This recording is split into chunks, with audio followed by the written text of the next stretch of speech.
नमस्कार, आप देख रहे हैं हिमाचल दस्तक की प्रस्तुति दस्तक दिन भर। मैं हूं आपके साथ यशपाल सिंह। आइए नजर डालते हैं आज के मुख्य समाचारों पर। मंडी में बॉलीवुड अभिनेत्री कंगना रनौत का पुतला फूंका, पद्मश्री वापस लेने की मांग। आजादी के विवादित बयान पर अनुयायी तल्ख। हिमाचल के हजारों एनटीटी को झटका, 2 साल की डिग्री ने बढ़ाई टेंशन। शिमला और कांगड़ा में आग का कहर, संजौली में घर सुलगा, नगरोटा बगवा में हार्डवेयर की दुकान राख, करोड़ों का नुकसान। सरकार का स्कूलों को लेकर बड़ा फैसला, सीबीएसई और आईसीएसई बोर्ड अपने स्तर पर ले सकेंगे फैसला। डूबता जहाज है भाजपा, मुकेश अग्निहोत्री ने कसा तंज, बुनियाद कार्यक्रम का किया आगाज। नौहराधार को डिग्री कॉलेज तो संगड़ा को सिविल कोर्ट का वादा, मुख्यमंत्री जयराम ठाकुर ने जनता की हर मांग पर लगाई मुहर। और अब समाचार विस्तार से। अक्सर विवादों में रहने वाली बॉलीवुड अभिनेत्री कंगना रनौत फिर से विवादों से घिर गई है। आज़ादी को लेकर दिए गए बयान पर इन दिनों कंगना की जमकर आलोचना हो रही है। और तो और लोग अब कंगना से पद्मश्री अवार्ड वापस लेने की मांग कर रहे हैं। गौर हो कि कंगना ने कहा था कि वर्ष 1947 में हिंदुस्तान को आज़ादी नहीं मिली थी बल्कि भीख मिली थी। देश को वास्तविक आज़ादी वर्ष 2014 में मिली, मतलब जब मोदी जी प्रधानमंत्री बने थे। वहीं कंगना के गृह जिला मंडी में कंगना की जमकर आलोचना की जा रही है। शनिवार को विरोध स्वरूप एनएसयूआई ने मंडी के चौटा बाजार में कंगना रनौत का पुतला फूंका और जमकर नारेबाजी की। एनएसयूआई ने पीएम मोदी से मांग की है कि आज़ादी के नायकों का अपमान करने की एवज में कंगना से पद्मश्री वापस लिया जाए। हिमाचल में नर्सरी टीचर भर्ती से पहले 1 साल का एनटीटी कोर्स करने वाले बेरोजगारों को बड़ा झटका लगा है, क्योंकि गाइडलाइन में स्पष्ट कहा गया है कि नर्सरी शिक्षक बनने के लिए 2 साल का डिप्लोमा जरूरी है। 1 साल का एनटीटी डिप्लोमा इस भर्ती के लिए मान्य नहीं होगा। अहम यह है कि प्रदेश में मौजूदा समय में 1 साल का कोर्स करने वाले 3000 के करीब पात्र लोग हैं। अगर national council of teacher education की शर्त को हिमाचल में लागू किया जाता है तो 1 साल का कोर्स करने वाले 3000 बेरोजगारों का नर्सरी टीचर बनने का सपना टूट जाएगा। हैरत इस बात की है कि हिमाचल में लोगों को एनटीटी में 2 साल का कोर्स करने के लिए बाहर जाना होगा। राज्य में अभी 2 साल का कोर्स होता ही नहीं है। ऐसे में नर्सरी टीचर बनने के लिए बेरोजगारों के लिए बड़ी चुनौती आ गई है। हजारों बेरोजगारों को इस पर तभी राहत मिलेगी जब सरकार एनसीटी के नियमों में संशोधन करेगी।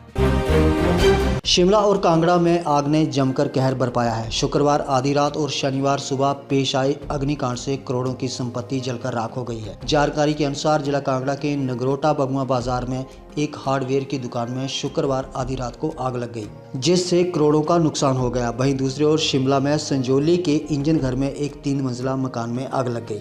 अग्निकांड के वक्त घर में कोई भी मौजूद नहीं था। हालांकि अग्निशमन के कर्मचारियों ने कड़ी मशक्कत के बाद आग पर काबू पा लिया, लेकिन अंदर रखा सारा सामान जलकर राख हो गया, जिससे लाखों रुपए का नुकसान हुआ है। फिलहाल दोनों मामलों में आग लगने के कारणों का पता नहीं चल पाया है। हिमाचल में सरकार द्वारा छोटे बच्चों के लिए स्कूल खोलने के बाद राजधानी शिमला में इस फैसले का लगातार अभिभावक विरोध कर रहे हैं। ऐसे में अब शिक्षा विभाग ने स्कूलों को लेकर एक बड़ा फैसला लिया है। छोटे बच्चों को स्कूल बुलाने का फैसला अब सरकार ने विद्यालय पर ही छोड़ दिया है। इस बाबत शिक्षा विभाग ने निर्देश जारी कर दिए हैं कि 9 नवंबर को लिए गए फैसले में शिक्षा विभाग ने संशोधन किया है और संशोधित आदेशों में सीबीएसई और आईसीएसई बोर्डों को लेकर ही फैसला हुआ है। 2 बोर्डों के स्कूल प्राइमरी स्तर के छात्रों को कक्षाओं में बुलाने के लिए अपने स्तर पर फैसला ले सकते हैं, लेकिन इसमें निजी स्कूलों में बनाई गई पेरेंट्स टीचर एसोसिएशन और एसएमसी से चर्चा कर इस संदर्भ में आगामी फैसला ले सकते हैं।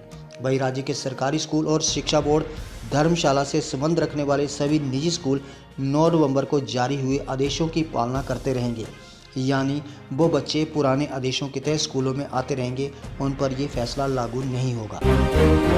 नेता प्रतिपक्ष मुकेश अग्निहोत्री ने हरोली में कांग्रेस कार्यकर्ताओं व उनके परिवार के सम्मान के लिए नए कार्यक्रम को शुरू किया है, जिसके तहत पुराने कार्यकर्ता जो अब इस संसार में नहीं हैं और कांग्रेस की मजबूत नींव के रूप में उन कार्यकर्ताओं ने काम किया है, ऐसे कार्यकर्ताओं के परिवारों के सम्मान के लिए बुनियाद कार्यक्रम शुरू किया गया है, जिसके पहले चरण में हरोली हलके के 200 कार्यकर्ताओं के परिजनों को सम्मानित किया गया।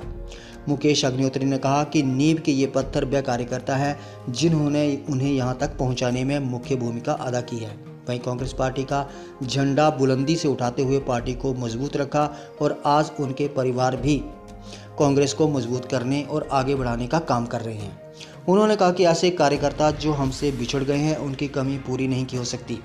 हम उन्हें कभी नहीं भूल सकते, इसलिए उनको याद करते हुए उनके परिवारों को सम्मान दिया जा रहा है।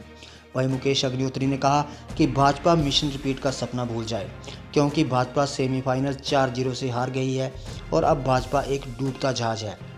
जिसने इस जहाज से छलांग लगानी है वह लगा सकता है, अभी भी समय बाकी है। मुख्यमंत्री जयराम ठाकुर ने शनिवार को नौहराधार में 162 करोड़ रुपए की विभिन्न परियोजनाओं के उद्घाटन व शिलान्यास की। स्थानीय भाजपा नेता बलबीर चौहान द्वारा मांग पत्र सौंपे जाने के बाद मुख्यमंत्री ने घोषणाओं की झड़ी लगा दी। इस दौरान नौहराधार को डिग्री कॉलेज की सौगात देने के साथ साथ बोगदार में विद्युत उपमंडल कार्यालय व CHC खोलने तथा ITI बोगदार में 3 और ट्रेड शुरू करने की भी उन्होंने घोषणा की। इसके अलावा संगड़ा में जल्द सिविल कोर्ट खोलने का वादा करते हुए उन्होंने कहा कि प्रदेश सरकार द्वारा इस बारे में प्रक्रिया शुरू की जा चुकी है। कुपर में PHC भवन, अर्ट में स्वास्थ्य उपकेंद्र, गत्ताधार IPH का JEE सेक्शन, चारना में चिकित्सालय, बराड़ी में PHC, नेहरसवार हाई स्कूल, संगड़ा व डेवरघाट में मिडिल स्कूल तथा हरिपुर धार में विद्युत उपमंडल की घोषणा भी की गई। इस मौके पर उन्होंने कांग्रेस पर भी जमकर हमला बोला। उन्होंने कहा कि घोटालों के चलते आज कांग्रेस दिन प्रतिदिन अपना अस्तित्व खोती जा रही है। आज हमारा हिमाचल प्रदेश का बहुत ही ऐतिहासिक मां रेणुका जी का ये मेले की शुरुआत हुई है, शुभारंभ हुआ है और इस पे आने का सौभाग्य प्राप्त हुआ। यह मेला हिमाचल प्रदेश में अंतर्राष्ट्रीय स्तर पर मनाया जाता है। पिछले लगभग 2 वर्षों में कोविड के कारण इस मेले की नहीं, पूरे सभी मेलों की अगर हम बात करें तो कोविड रिस्ट्रिक्शंस होने की वजह से मेले का आयोजन जिस प्रकार से हर वर्ष किया जाता था उस प्रकार से करने में कठिनाई रही। लेकिन अभी हमने ये सोचा कि कोविड के मामलों में गिरावट आई है, कमी आई है, इसलिए जो रिस्ट्रिक्शंस थी उन रिस्ट्रिक्शंस को रिलैक्स किया है और आज विधिवत इस मेले में आकर के मां रेणुका जी का आशीर्वाद लेने का सौभाग्य प्राप्त हुआ।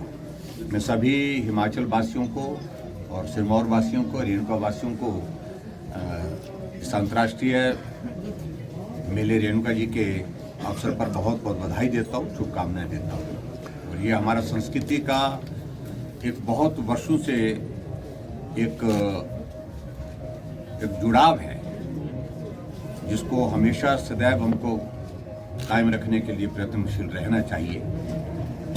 और कोविड की रिस्ट्रिक्शन होने के बावजूद भी जो रस्म होती यहाँ की पालकी की और पूजा की, उस रस्म को पिछले साल कोविड के दौरान भी किया गया, लेकिन यात्रा के रूप में इस मेले के आयोजन इस प्रकार से बड़े स्तर पर नहीं किया गया था। मैं उम्मीद करता हूँ कि आने वाले समय में ये मेला हम सामान्य तरह से जिस प्रकार से आज से पहले उत्साह और हर्ष के साथ मनाते थे उस प्रकार से मेले को मनाने का सौभाग्य होगा।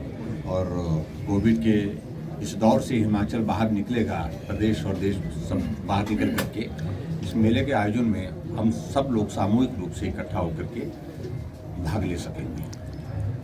तो एक बार फिर से मैं इस मेले के अवसर पर बहुत सारी शुभकामनाएं देता हूँ सभी रेणुका वासियों को, हिमाचल वासियों को।